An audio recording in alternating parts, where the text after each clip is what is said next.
If he dies, it'll be on your conscience." Sergeant Ryan Walker shouted inside the medical tent while the entire black sand base in the Arizona desert was losing its mind. 24-year-old Eva Mitchell, a young military medic from Colorado, didn't even flinch. Her hands were covered in blood, strands of blonde hair had fallen loose from her ponytail, and lying beside her was a wounded enemy fighter whom the American soldiers had wanted to leave bleeding in the sand only an hour earlier. Everything had started after a brutal firefight near the border where their patrol had been ambushed. When the battle finally ended, Eva noticed a young enemy soldier among the bodies who was still breathing. He was badly wounded, unarmed, barely able to speak, and looked at her with terrified eyes. "Don't touch him, Eva," Corporal Noah Brenner warned her. "Those bastards killed our guys." But she ignored him.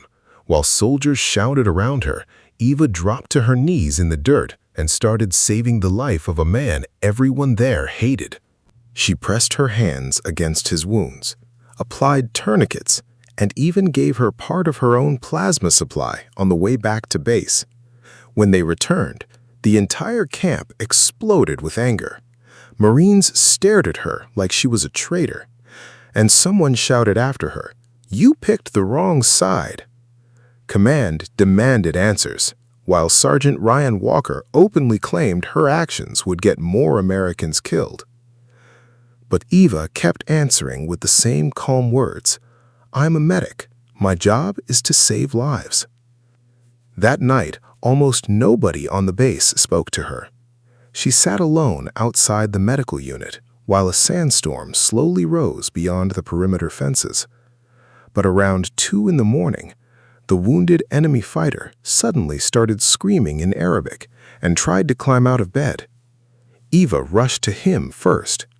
The man grabbed her arm tightly and, barely breathing, whispered only one sentence in broken English. "Tomorrow night, your base will be destroyed." At first, Eva thought the wounded man was hallucinating from blood loss, but seconds later he gripped her uniform again and repeated, "Truck, explosives, tomorrow, after sunset." His eyes were filled with fear, and it wasn't fear of dying, it was fear of what was about to happen. Minutes later, Eva was already inside the command tent trying to convince the officers to investigate the warning. Most of them only became even angrier. "You seriously trust a terrorist?" Ryan Walker yelled. "Men like him are the reason we bury our soldiers."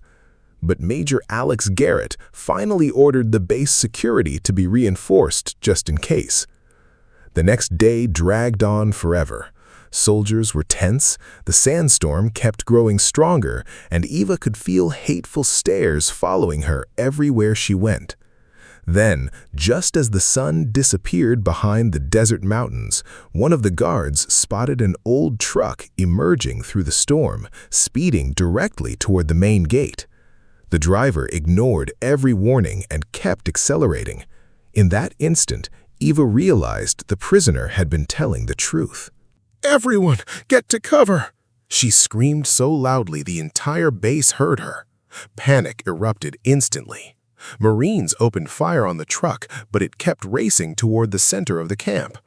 And then Sergeant Ryan Walker, the same man who had called Eva a traitor the day before, froze in the middle of the road while trying to pull 2 young soldiers out from beneath an overturned jeep. There were only seconds left before impact. Without thinking, Eva sprinted straight through the chaos.